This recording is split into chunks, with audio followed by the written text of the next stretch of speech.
ఇంతన్నాడు అంతన్నాడే గంగరాజు ముంతమామిడి పండన్నాడే అనేది సాంగ్. ఏంటి సాంగ్ హమ్ చేస్తున్నాను అనుకుంటున్నారా? మరి మనం ఇప్పుడు చెప్పుకునే వ్యక్తి అలాంటి వారే. మొన్నటి వరకు బస్తీ మీద సవాల్ సై అంటే సై అని ఇప్పుడు తోక ముడిచి కోర్టుకెక్కారు. మనం మాట్లాడేది ఇంకెవరి గురించో కాదు, మాజీ సీఎం బీఆర్ఎస్ అధినేత కేసీఆర్ గురించి. మేము కడిగిన ముత్యంలా బయటకు వస్తామన్నారు, ఏ విచారణకైనా సిద్ధమన్నారు, తొడలు కొట్టారు, సవాళ్లు విసిరారు. తీరా విద్యుత్ కొనుగోళ్లపై విచారణ కమిషన్ వేస్తే అన్యాయం అంటున్నారు, గుండెలు బాదుకుంటున్నారు. జస్టిస్ నరసింహారెడ్డి కమిషన్ విచారణకు పిలిస్తే ముఖం చాటేస్తున్నారు. ఏం చేయాలో అర్థం కాక ఏకంగా కమిషన్ చిత్తశుద్ధిని టార్గెట్ చేశారు. మొదట విచారణకు రాకుండా లేఖలతో వంకలు పెట్టారు, రివర్స్ అటాక్ చేశారు, వితండవాదానికి దిగారు.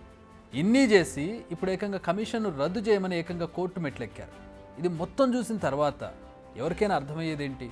కేసీఆర్ భయపడ్డారు. ఇందులో ఎలాంటి డౌటు లేదు. కేసీఆర్కి ఇప్పుడు విచారణల భయం పట్టుకుంది.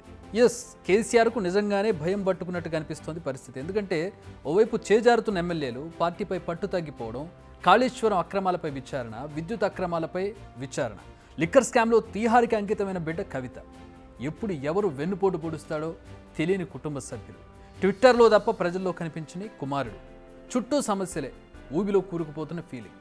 ఇందులో కేసీఆర్ మొత్తంగా ఉక్కిరిబిక్కిరి అవుతున్నట్టు కనపడుతోంది. సామధాన భేద దండోపాయాలు, ఈ మాట మనం చాలాసార్లు వింటాం. వీటన్నింటినీ కేసీఆర్పై ప్రయోగించింది కాంగ్రెస్ పార్టీ. ఈ దెబ్బకు ప్రస్తుతం కేసీఆర్ అష్టదిగ్బంధనంలో చిక్కుకున్నారు. ప్రస్తుతం ఆయన విద్యుత్ విచారణ కమిషన్కు సంబంధించి కోర్టుకెక్కారు. ఛత్తీస్గఢ్ విద్యుత్ కొనుగోలుకు సంబంధించి తాము తీసుకున్న నిర్ణయాలు మంచివేనని, ఆ నిర్ణయాలపై విచారణ జరిపే హక్కు జస్టిస్ నరసింహారెడ్డి కమిషన్కు లేదని అంటున్నారు. మొన్నటి వరకు కడిగిన ముత్యంలా బయటకు వస్తామన్న కేసీఆర్ ఇప్పుడు కోర్టుకు ఎక్కడం చూస్తుంటే ఎక్కడో తేడా కొడుతుందన్న విషయం అర్థమవుతోంది. నెక్స్ట్ కాళేశ్వరం అక్రమాలపై కూడా కమిషన్ విచారణ జరుపుతోంది. రేపటి రోజు దానిపై కూడా ఆయన కోర్టుకు వెళ్లే అవకాశం లేకపోలేదు. అప్పుడు కూడా తాము తీసుకున్న నిర్ణయాలు సరైనవే అని ఏకపక్షంగా ప్రకటిస్తారు కావచ్చు కేసీఆర్. మాజీ సీఎం ఇప్పటికి కూడా తానే సుప్రీం అనే తీరులో ముందుకు వెళ్తున్నట్టుగా కనిపిస్తోంది. ఏదేమైనా ఆయన కోర్టుకు వెళ్లడంతో కాస్త జంకేరనేది అర్థమవుతోంది. కమిషన్ విచారణ ఇలా ఉంటే ఉన్న ఎమ్మెల్యేలు ఎప్పుడు గోడ దూకి వేరే పార్టీలోకి వెళ్ళిపోతారనేది అర్థం కాని పరిస్థితి. ఇప్పటికే చాలామంది ఎమ్మెల్యేలు వెళ్ళిపోయారు, అంతకుమించి వెళ్ళిపోయేందుకు రెడీగా ఉన్నారనే ప్రచారం జరుగుతోంది.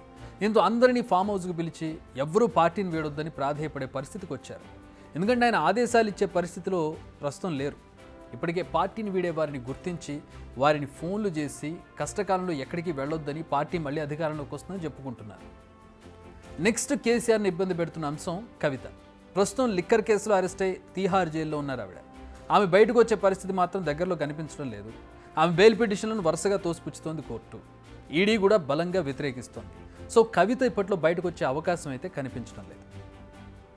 కూతురు అలా ఉంటే బయట ఉన్న కుమారుడి పరిస్థితి మరోలా ఉంది. పార్టీని కాపాడతాడని కేటీఆర్ పైన కొండంత ఆశలు పెట్టుకున్నారు కేటీఆర్.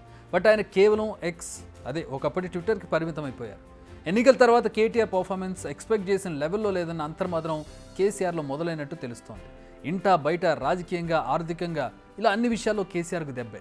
నా మాటే శాసనం అనే రేంజ్ నుంచి ప్రాధేయపడినా పట్టించుకునే వారు లేని స్థితికి చేజారడం అనేది నిజంగా స్వయంకృత అపరాధమే. బిగ్ టీవీ అవుట్లుక్ కథనాలు నచ్చితే వెంటనే బిగ్ టీవీ ఛానల్ ను సబ్స్క్రైబ్ చేయండి.